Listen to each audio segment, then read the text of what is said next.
Hey everyone, it's Aisha here, and this video is brought to you by Mavio. Today, what we're going to discuss is reproducibility and data agreements. Let's just start this lecture with a question. Can you trust the science? Can you trust it fully? For example, if a study says to you that this XYZ drug can reduce heart attack risk by 40%, are you going to trust it?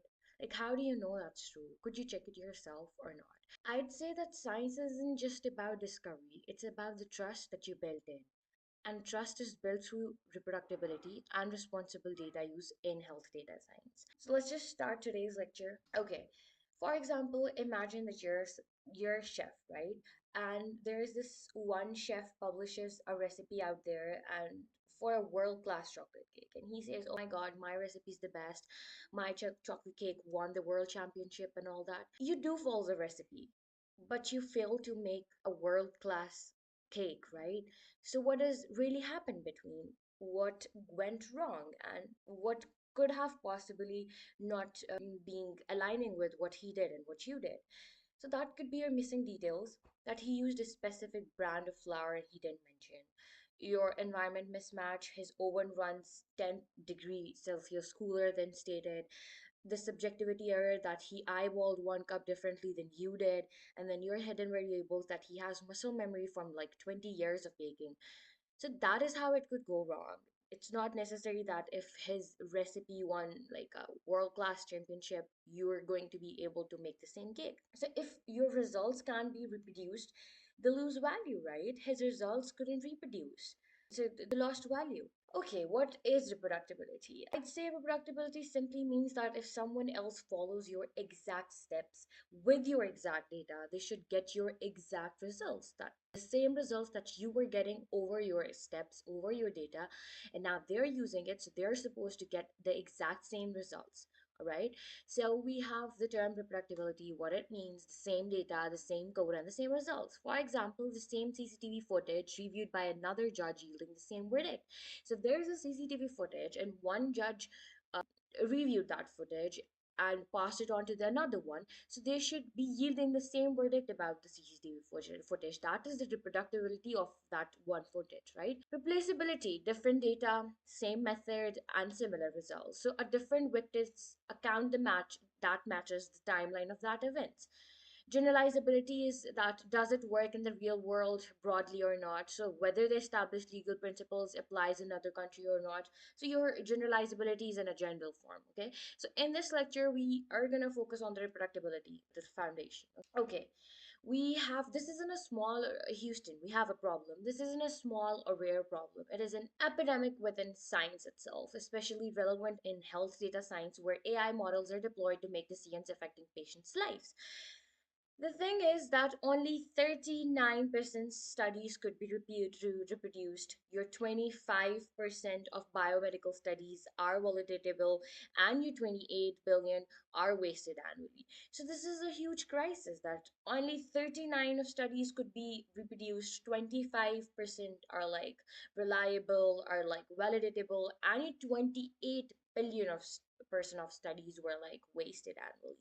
So in 2020, multiple AI models for COVID-19 diagnosis were published. A systematic review found that vast majority were not reproducible or clinically usable due to missing codes, your undisclosed dataset, or your wedge methods. So it was just a waste of data. That data was not useful to anyone, nothing to cure about. Okay, then we have the stakes are higher when lives are involved. Okay, let's just bring all of this into the health data science.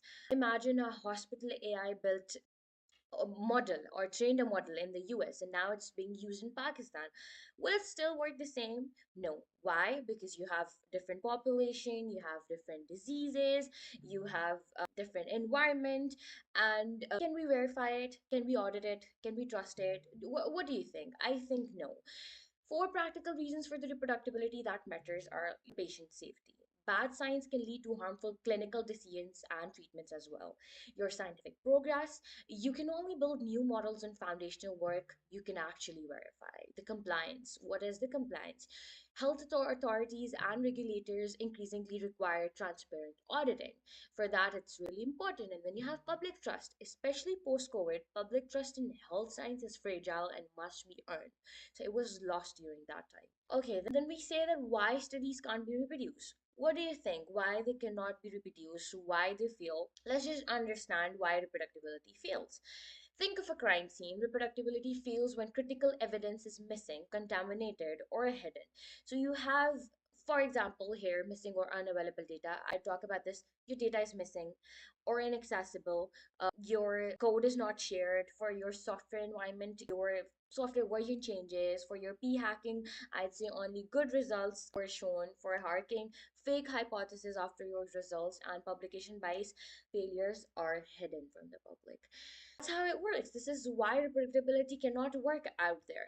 Think of it as like a crime scene with, missing evidence and all that. Then we have the toolkit for the reproducibility. Think of reproducibility like packing for a trip. You need to document exactly what you packed, where you brought it, and how you folded it. So someone can replicate your language perfectly, all right? First, you have data documentation. What data was used? What kind of data that was used before, right? Where did it came from? How was it collected and all that? For that, you use data dictionaries, your README files, and your FAIR principles as well. Then comes your code transparency. Share all codes, not just the summaries. Your code is your method section. Your code is really important. If you're sharing just the summary with the people and you're like, use this XYZ, no. You're supposed to share the whole code so that it works the same way. Okay, so you can use GitHub, your Jupyter notebooks, and your R markdowns and all that kind of things for your code transparency. Then you have computational environment. What is your computational environment? Document what software you used, what versions and packages you used to run that specific analysis. So tools like your Docker containers, your Conda environments, your requirements text and all that, you can use these tools to require computational environment, okay? And then you have pre-registration. Register your hypothesis and analysis plan before you collect or analyze your data. And tools like OSF, your clinical trials guide, you can use all of them for that. Okay, then we have the privacy tension. Wait, can we just share health data freely out there in the public? Everything we said assumes you can share data, but health data is different. A researcher at AQ wants to share their diabetes dataset with GHU to reproduce a study. The data contains name, the CNICs, the numbers, the addresses, and the diagnosis. Can they just email it over? No, because that is some private data that belongs to a specific patient and you're supposed to gain their trust over it.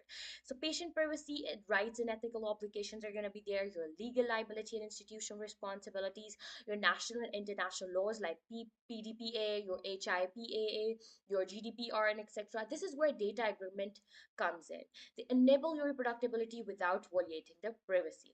What are your data agreements? They're basically your formal legal documents that defines who can use what data for what purpose, under what conditions, and with what kind of protections. Think of it like a library, okay? The library book analogy, authentication, show your ID to borrow, purpose limit, read personally, do not photocopy and sell, time limit, return by the deadline, liability if you damage it, you pay.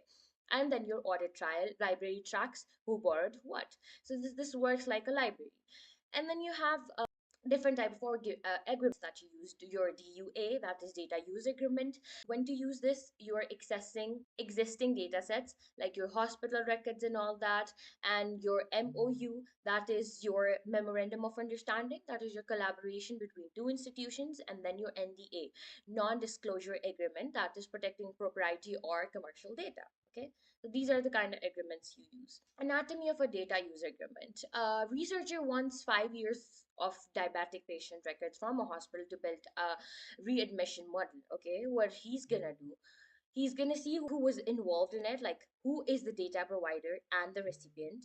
Purpose of that, the scope only to develop a readmission model, no commercial use. make sure you're clear about that.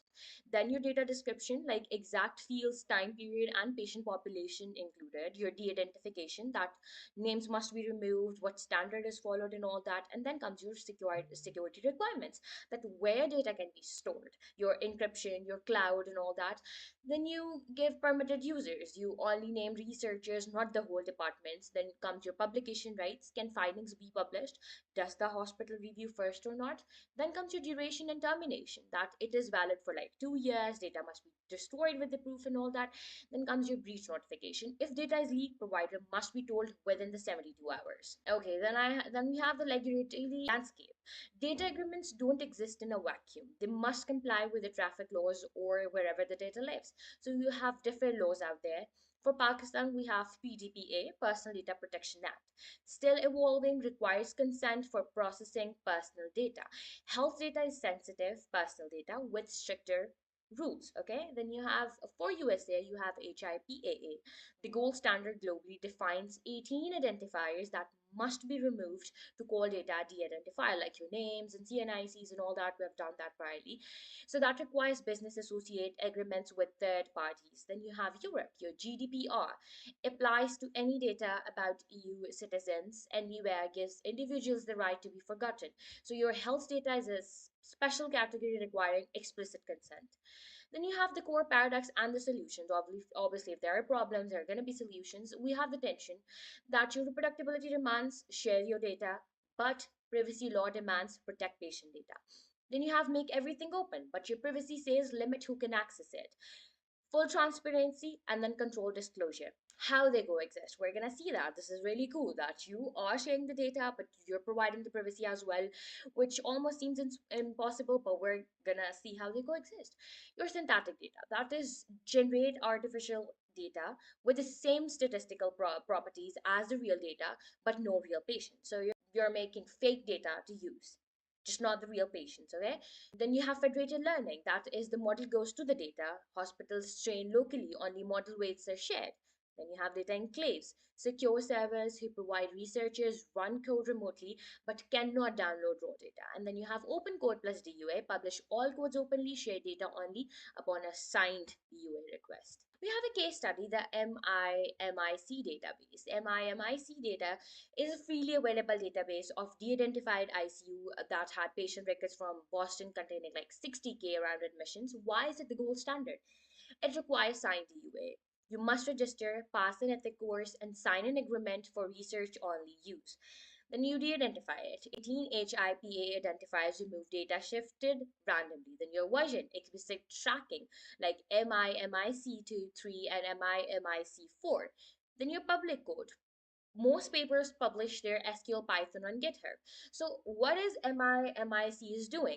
The proofs patient's privacy and reproducibility are not opposites. They are archived together through strong and data governance. You obviously, before making a project, you have a checklist, you think of it, you know it, and you just go on with it, right? So for reproducibility, what you do, can others rerun my work? Do I have the permission? Is the data secure? So this is your responsibility as a data scientist. In health data science, you have like two responsibilities: to science, be reproducible; to people, protect their data, and your career will depend upon balancing the both of them. So on reproducibility, you have all these. On data agreements, you have all of these. So now, what do you know? I'll ask you a question after doing all of this. For example, if a patient comes to you and he asks you that, can I trust your model with my life? Would you confidently say a yes or a no? This is it for today's lecture, and I hope it is all clear to you guys and you're able to answer this question. Thank you so much for watching. See you in the next one.